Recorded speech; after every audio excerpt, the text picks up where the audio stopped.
Ah, looks like I've stumbled upon an opportunity. In other words, I broke something.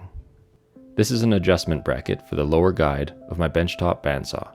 I was adjusting the guide, and when I went to tighten everything into place, it seems the guide was misaligned, putting unanticipated stress on the top of the bracket, and it broke.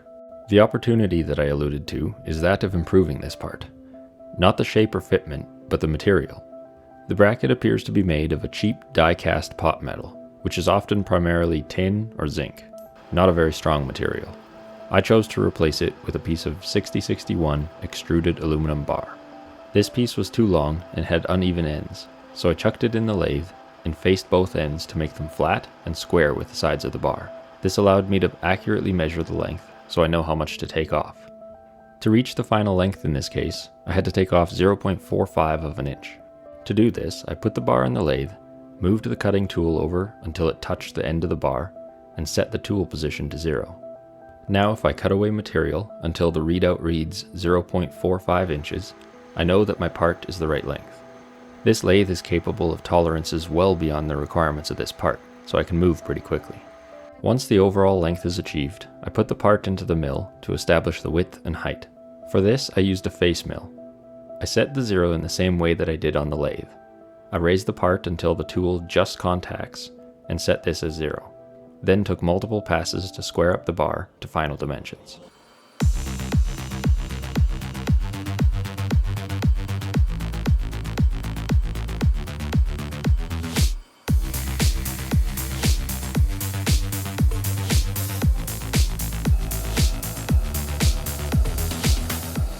With each pass, I removed about 50 thousandths of an inch, or 0.05 inches, until I reached my desired dimensions. Once I had a rectangular prism, the same steps were repeated with various sized end mills to add all the features of the original part.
I didn't worry about the surface finish, since I knew I was going to sandblast the part after machining.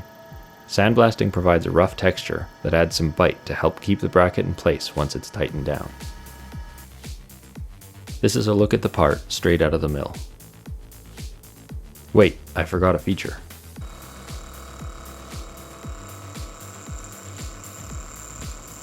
And there we go, a bracket that's still in one piece. There are some differences done for ease of machining, but none that actually affect the functionality of the part.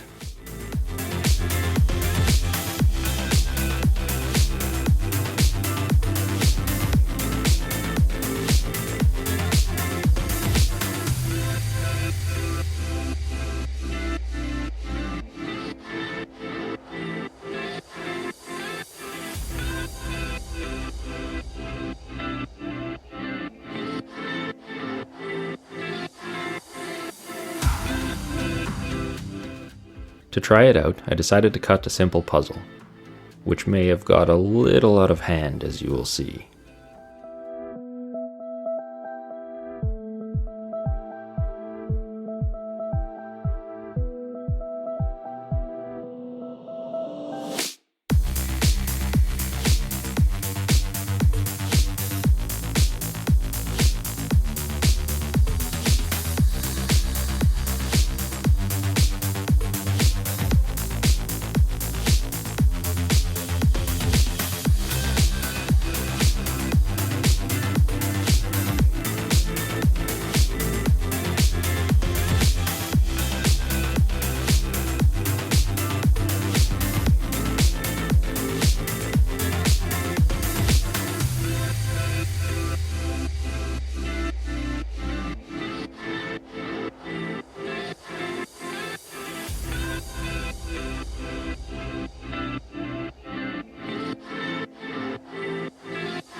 Not sure what the point of that was, but it looks kinda cool, and shows what you can do with a small bandsaw.